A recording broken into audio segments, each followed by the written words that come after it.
But yeah, if you guys are ready, I'm ready to start talking about military transition and kind of the experience you guys had there and lessons learned. If you guys are ready for that. Go for it. Really dump it on me, right? Uh, I went in the United States Marine Corps in 1968, got out in 1971. My transition from there was initially a bad taste. Uh, Came home, decided to do something with myself, so I went to college. Um, Went to a purple school, but then I found out that I couldn't be a veterinarian because they had the best vet college in the state. So I ended up going to a college where you could get a good education to be a speech and theater teacher. Uh, so I'm not going to talk anything about the Jayhawks. Uh, but the way I transitioned out is, like I said, I had a bad taste, but I took it upon myself to clean up a bad act because my bad taste created one of those downers for me. I Yeah. was never at that point where I was going to end it. Hmm. But it was that point where if it was glass and brown, and so it was a bad time back in those days. Hmm. Uh, but in going to KU, I found a job that I enjoyed. I was a broadcaster. I worked at the original KLWN in Lawrence, Kansas for the booths. And I was also program director here in Kansas City at KBEA. It was an AM Oh, station. And my claim to fame is Jack Carey was a good friend of mine, sports announcer for Channel 5. okay. But I just went through. I loved staying in entertainment. And pretty much I went from school, taught for a little bit, stayed in entertainment, uh, uh, got into a program where I taught martial arts for kids, the safety of kids, but I still stayed in entertainment. I ran a Wild West show for 22 years. Uh, but little things like that kept in the back of my mind. I was still a member of the service. I was still a member of the United States Marine Corps. I still had those values and ideals that allowed me to get up in the morning and keep that attitude towards the things around me. A lot of people blame their bad attitudes and so forth on um, the way they were treated in the service. Well, nowadays nowadays Marine Corps boot camp is a lot different from what it was back in 1968. That's no doubt. Okay. Uh, but it's true, the Army does still supply me with crayons. Uh, you know what I'm talking about. I do know what Um, Hey, you said it, not us. hey, yeah. we did a funeral one time, and a couple of the young kids that we'd worked with for a long time. He had just made E5, and he had a little lady that they brought up with him to learn how to be on the honor squad. And she walked around and looked over at me, says, "Staff Sergeant here." And she handed me a box of crayons. Now, the bad part it was they weren't all red, darn it. Oh. But I know I've gone on a tirade, but the whole thing boils down to is learning how to take what you did then and apply it to what you can do now. I still have some military ideologies, but I use them for my good and for the good for people around me. Uh, um, it's a whole different life. There's a lot of people my age that have given up because they remember what it was back in 1960, 67, 60, well, it's actually 66 through 75. And that was a rough time. We were in a place that was strange, but uh, a lot of them have carried it over. I haven't. The only thing I can think about is whether or not we have to go back and drink a really nasty hot beer, because that's all we were allowed to have after being in the field for 14 days. Well, you touched on something that we didn't originally have in our questions, but I wanted to start asking, I wanted to add in there about kind of finding a purpose. And it seems like you did that and you knew that that was something you had to do because, um, it's a big part of my career that I deployed, but people get bored if you don't do anything but talk about that, especially with now, crazy to believe. That was 5 years ago. Life has moved on. I've had another kid, you know, other things have changed. And so it's like finding a way to stay current with your feeling of purpose and what that next big thing is and not dwelling too much on the past. So I'm glad you mentioned that. Well, I'm Also, going to throw it in his life, but Tom is one of the reasons why I maintain some of that purpose. well, He's a good. good, valued friend and member of our post. And Good. every once in a while he goes, "You got to be mellow," because I think he's seen me have a couple of tirades. So it's on you, Tom. Well, we're Yeah. here for tirades. That's what we want.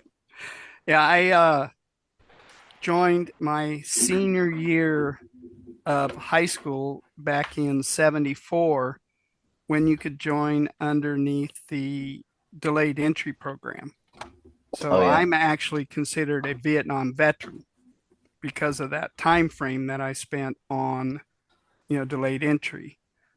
Um, Went up through the military, uh, airborne, a lot of time at Fort Bragg, different units.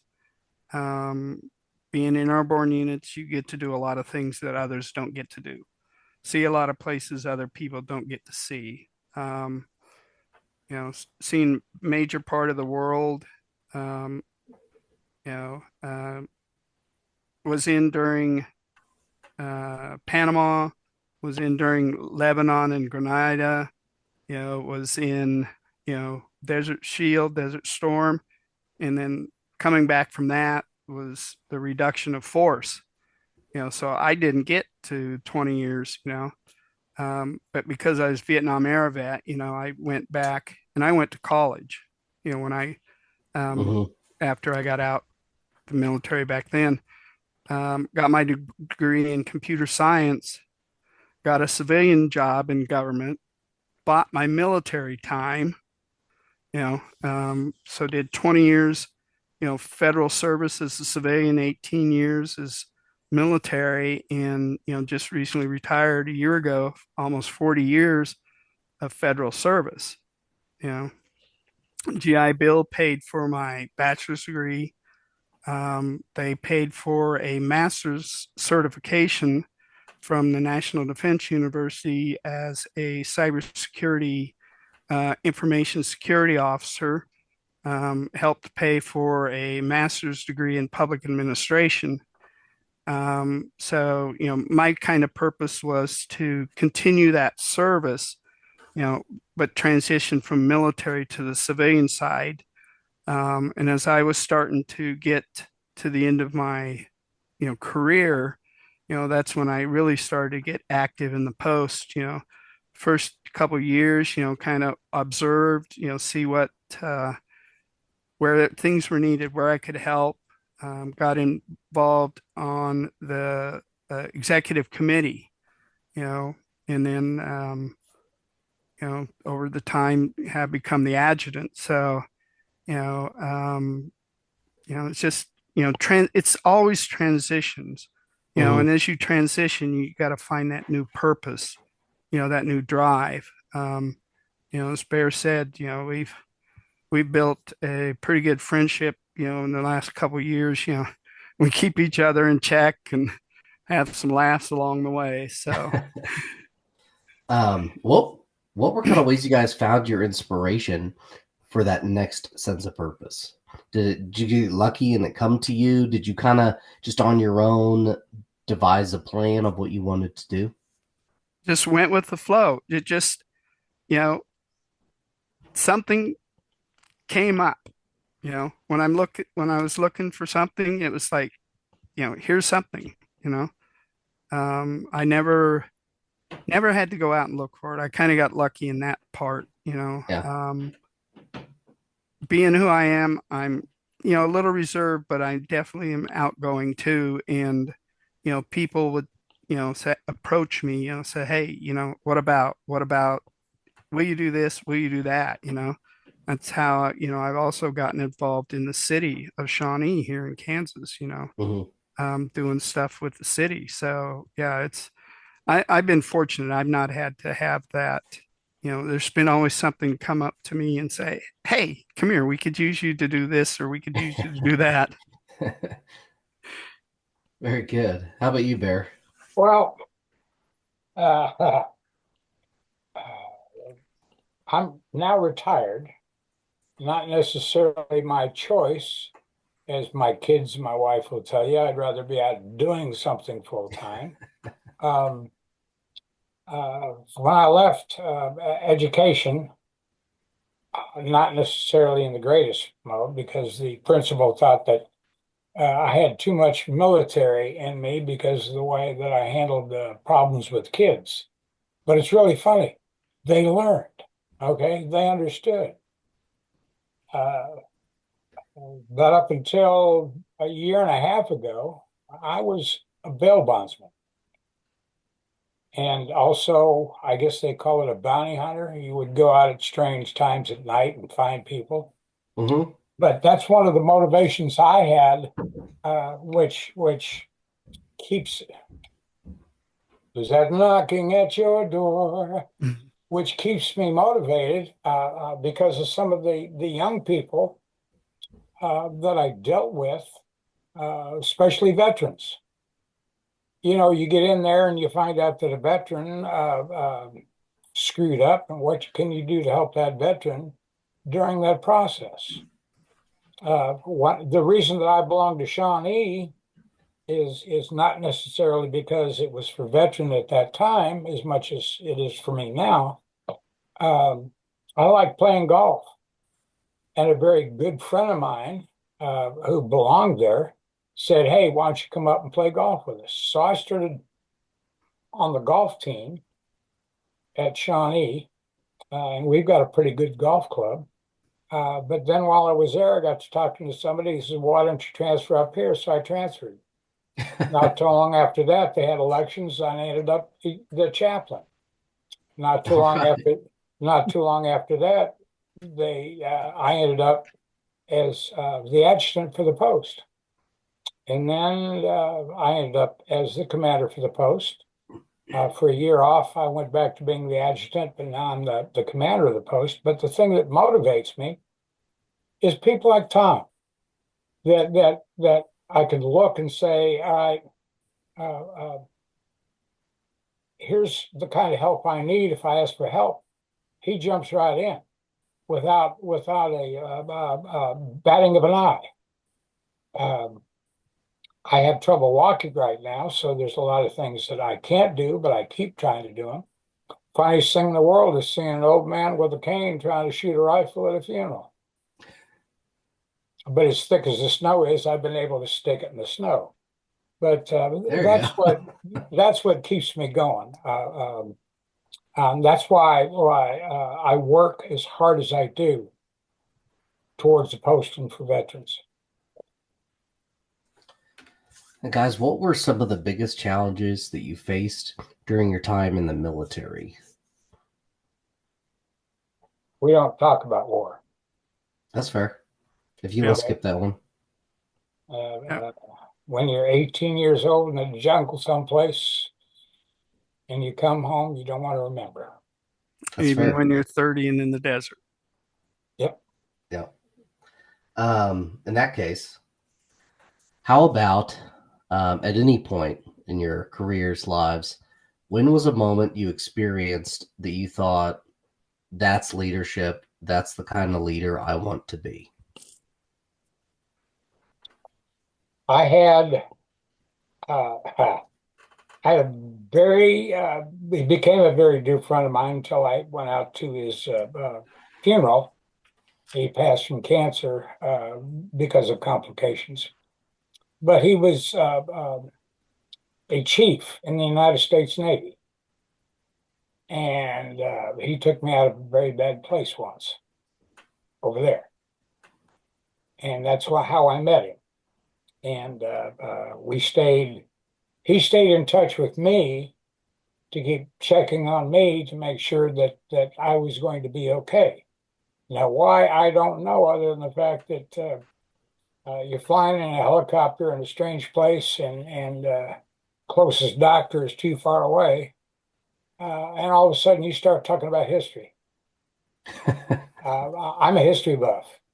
Uh, uh, I've got a grandson that just started working as a para in a school, and he looked at me yesterday on the celebration of my birthday, and he says, "I'm going to be a teacher." I said, "What are you going to specialize?" He said, "History." And that's what, ask Tom. They'll come up with some history questions. I know the answers. All right. I like Yeah. it. Mine was probably a commander I had when I was stationed with the airborne unit in Italy in the early 80s. Um, if you know anything about what was going on in Europe in the early 80s, there was lots of terrorist organizations. We know Bear knows the history. And during that time, um, the post commander was kidnapped by one of these terrorist organizations. And Wow. I had friends. Our unit would transition up into Berlin to do training, and Berlin Brigade would come down to do training with us. And I had friends that were killed in bombings in Berlin. So that commander stood up and kept the unit cohesive and kept us from venting our anger, you know, Yeah. and he understood the mood, he understood the where everybody was at, and was able to maintain order, and that's Thomas Needham, and he later became, he had a couple of stars when he finally retired and stuff. But yeah, that's type of that's the commander that I had that really gave me focus as to the kind of person I wanted to be, a Yeah. leader. The other thing too, Sam, if I could add this, Yeah, you absolutely. know, he was a lieutenant commander when he passed, but you asked about motivation, and I'm going to kind of step back a little bit on the Be the One program. Very dear friend of mine that we graduated from high school together, United States Marine. As a matter of fact, I stood up for his wedding, and the girl that he married, we both chased after, but she thought he was cuter. Um, he went to Emporia State when it was still Emporia State Teachers College, and got his degree in art. And Pat became a nurse. Now, the bad part about that is when Mike came home, he had no legs. And he went through college. Mike was a consummate artist. Um, Went home one day, and I always think about this when I'm talking to my motivation, uh, not just an officer, but an officer keeps reminding me, be the one, because they found Mike. Yeah, he didn't last that day. Hmm. So, that's uh, the officer, and that's the individual that motivates me. Excellent. Well, thank you for sharing that, guys. Definitely. Definitely, I think it's good to talk about these things as much as people are willing.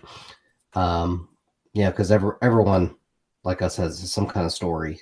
So being able to relate on those subjects is helpful. To lighten it up a bit, another thing that people talk about is the experience you get from the military, and some people say that they feel like they don't have any skills they can carry on, and so something we try to promote with Unbroken Veterans is that even if it's just soft skills, it doesn't matter what skill you had in the military, but you definitely learned something or developed a habit from the military that helped you continue on as you transitioned out. Could be something as simple as time management, right down to if somebody was a plumber in the army and then when they got out, they went and became a plumber. And so I'd be curious just kind of what some of those skills, things you learned that you held on to as you moved through your career. Oh, Um, that time management is probably one of the biggest things that um, I've seen over the years with myself, but self motivation is probably the second thing. All the people that have worked for me over the years, I could always tell who was military because you generally didn't have to give them minute details. Say, here's your task, you know, need it by this date. Questions, come talk to me. They were self motivated, they managed their time to get everything done on a deadline. But personally, mine, I think, was the empathy that I learned as a medic and, taking care of, the troops that, I was assigned with, airborne medic assigned to infantry units, it's Uh-huh. both extremes there. So, but yeah, the empathy and then that for myself personally. Okay. well, and on my side, I was basically a rifleman, a little bit more advanced than just a rifleman, but eh, the discipline that I gained and learned in the Marine Corps, um, I've carried on. Sometimes it drives my kids nuts because of some of the things that I believe in, some of the ways that I do things. Um, it also irritates my wife because it makes me hard-headed because even even with a bad knee, sometimes I'll do strange things like walk without my brace on, which causes problems. Um, and it's gone down to my kids. They're hard-headed like that, but Sounds uh, like my kids. yeah, Tom was talking about empathy. Well, one of the things that the Marine Corps taught me, or service and life have taught me, is the combination of empathy and apathy. Now, Hmm. empathy is I understand. Then the person that has both sides, and they go, "Well, I understand, but I don't care." Uh, uh, and that's not the way that I was motivated. Hmm. I do understand. Uh, it's frustrating and upsetting that sometimes I can't do anything about it other than maybe help a little bit. Hmm. Yeah, I think I've noticed that I'm managed better, and so I try to manage people this way. It's almost like a love language like that. You try to manage people in the way that you like to be managed, but someone just a leader just heard me out and doing their best to help me. And if they can't help me, I can understand that. I can move on and do what I have to do. And so I try to treat people I'm in charge of with the same courtesy of, hey, look, I understand you're late, and this is why. You know, I get it. I can support you for that. And I've definitely gone to bat for soldiers from time to time, kind of giving a little more light on. Of course, it always helps too when they are a good soldier and that's someone you want to go to bat for and support. And I've definitely had commanders say, "Hey, your soldiers. If you think this is a let it go deal, then we can let it go." And I think that does go a long way for people because then I can say, because the military is all about building relationships, whether you're doing it with subordinates or people above you, or you're doing it in a foreign country when you're trying to figure life out there. And when you build that relationship, it's going to benefit both sides. And so when I can turn to somebody and say, hey, if I failed you, or hey, when have I not trusted you, or something like that, I think it's more bricks in building that wall of a relationship and trust that can then be a good thing and help accomplish things later on. I'm with you on that. You always get to that point where you're trying to help people, trying to get them to understand. But every once in a while, you wake up in the morning going, okay, how many cats do I have to herd today? Oh, there's definitely cat herding. There's no question. All right, so one of my favorite questions here, I think it's next too, is so if you guys could go back in time to you, the day you signed up, what advice would you give yourself to prepare yourself? There, you read the oath, you listen to the oath, work very hard at understanding the oath because one day when you grow older, that oath will mean a lot to you.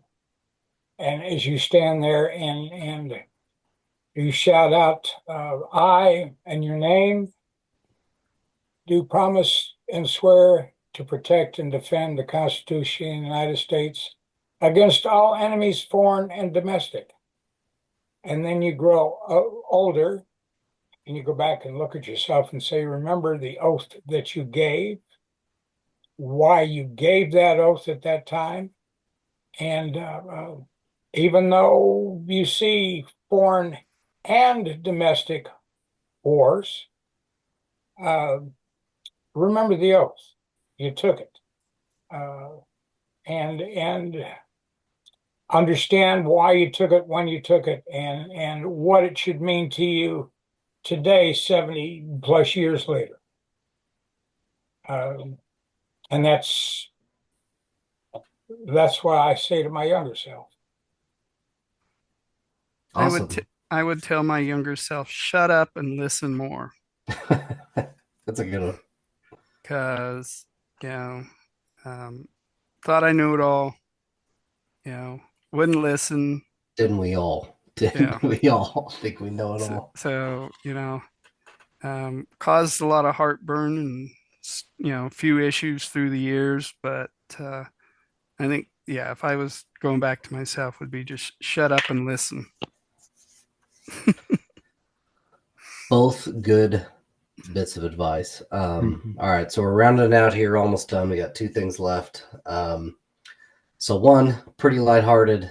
What's just a good, funny story when you think back to, someone being late in formation and getting roasted over it, or whatever it is. Someone, especially in airborne school, I'm sure there's all kinds of funny things people did. What is something you guys look back at drill sergeant so and so or private somebody doing something, and it just makes you laugh. I have to go back to the reception station. Oh, yeah, that's a good Because one. That's a good when I joined the Army, my hair hung down below my shoulder blades. one. I can't picture that. I'm sometime, trying. sometime I'll pull out. You know, Bear's got his ponytail hidden, Yeah. but because I went in, it was right toward the end of May, so we were a little bit extended time there and stuff. And haircut day, when they took us into the barber. Barber looked over and says, "Hey, Jesus, come here." I'm gonna start calling you that when I see you in your driveway.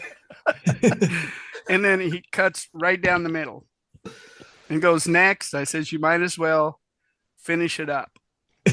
Well, and then I took my ears and I was like doing this to him, and he goes, "What are you doing?" Drill's yelling at me. I said, "Man, I haven't seen my ears in so many years." Smack me upside the head. Get out of the chair. Well, the funniest thing for me was San Diego. I'm what they call a Hollywood Marine, even though I lived here. Uh, and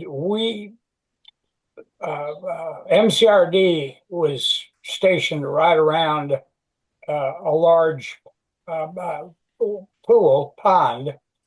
And then right across from there was the old runways for the old airport.